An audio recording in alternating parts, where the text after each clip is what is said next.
Balik lagi bersama saya Steve Fatinama dalam Cameo Update. Cameo, codet, codet, codet.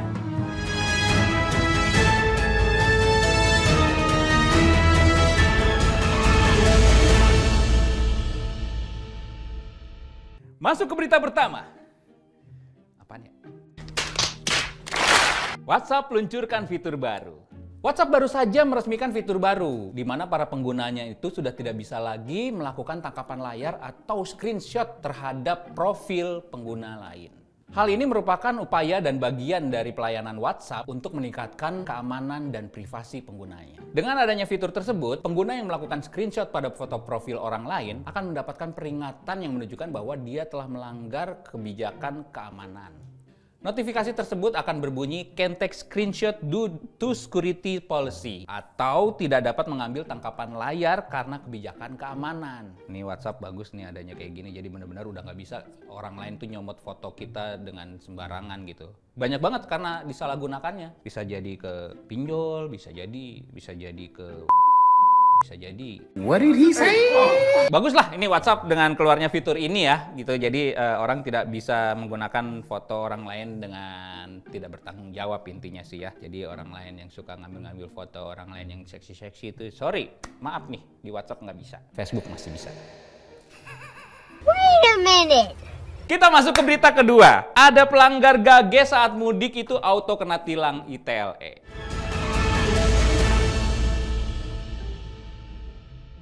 Guna mengurangi kepadatan lalu lintas selama arus mudik dan arus balik Lebaran, Kementerian Perhubungan bersama Korlantas Polri dan Direktorat Jenderal Bina Marga Kementerian PUPR bakal menerapkan sejumlah rekayasa lalu lintas. Salah satunya penerapan ganjil genap yang tetap diberlakukan selama arus mudik dan arus balik Lebaran tahun ini. Korlantas Polri menyatakan bahwa pelanggar ganjil genap ini akan ditindak secara tilang elektronik melalui kamera ETLE. Penerapan sistem ganjil genap akan dimulai dari kilometer 0 sampai kilometer 141 tol Jakarta Cikampek dengan menyesuaikan kondisi yang berlaku. Nah ini nih, ini pasti lucu-lucu nih komen netizen nih. Yuk kita baca nih, ada dari Pik Taufik Rohman. Astagfirullah, malah nyusahin yang mudik nggak sih? Satu, api menyulut. Api kedua, ada dari Epi GK19. Ada yang dapat jatah cuti dari kantor mepet Lebaran. Pengennya setelah hari terakhir ngantor malamnya langsung cus biar mempersingkat waktu. Ini malah disuruh mikir ganjil genap. Api yang ketiga, OMG, mau berbuat baik saja susah ya. Setahun sekali loh Pak, segala diatur-atur. Api keempat, dari Jakarta Bakda buka puasa baru sampai Cipali udah ganti tanggal. Iya sih, bener. Jadi ribet kalau ada ganjil genap. Cuman kan ya tugasnya pemerintah ya ngatur ya. Lu bayangin aja nih semua dilepasin nih. Oh, pulang. Ikutin aja apa yang diatur. Toh kan pemerintah juga ngatur-ngatur gini juga nggak ada keuntungan buat mereka. Kan biar kalian nyaman juga pulangnya nggak terlalu macet. Oke?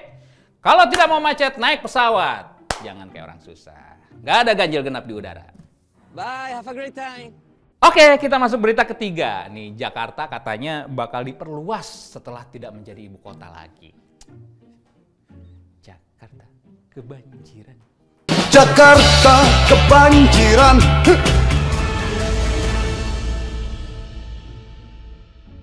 Rancangan Undang-Undang Daerah Khusus Jakarta atau RUU DKJ memuat rencana pembentukan kawasan aglomerasi untuk menyelaraskan pembangunan dengan daerah sekitarnya. Kawasan aglomerasi ini mencakup wilayah DKJ, terus ada kota dan kabupaten Bogor, kota Depok, kota dan kabupaten Tangerang, kota dan kabupaten Bekasi, dan kabupaten Cianjur. Jadi satu semua gitu.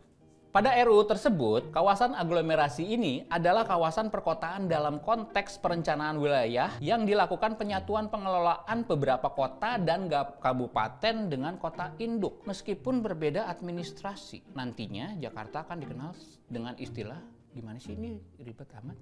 Ya intinya pokoknya dijadiin satu tuh. Jakarta, Bogor, Depok, Tangerang, Bekasi, Cianjur. Nah, ada namanya Jabodetabekjur.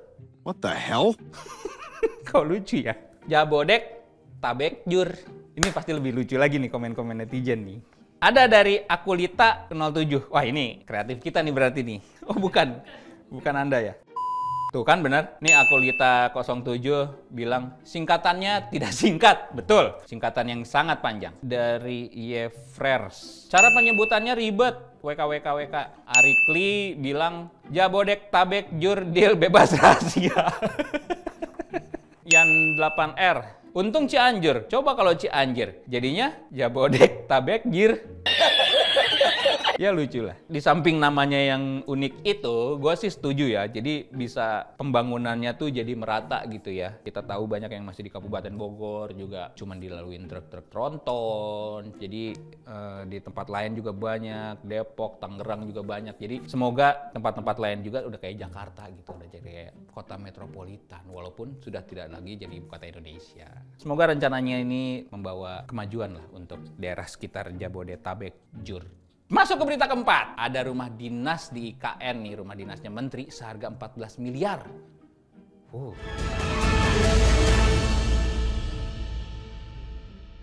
Rumah dinas menteri di ibu kota negara tengah menjadi perbincangan warganet nih, lantaran harganya yang fantastis. Harga rumah dinas menteri ditaksir seharga 14 miliar rupiah per unit. Gokil. Rumah dinas yang mengusung konsep open space dengan luas bangunan 580 meter persegi dengan luas lahan seluas 1000 meter persegi itu kabarnya tidak sebesar rumah dinas yang ada di Jakarta Selatan di Widya Chandra. Ya itu situlah katanya tidak sebanding dengan rumah dinas yang ada di Jakarta. Berarti yang di Jakarta jauh lebih besar dong.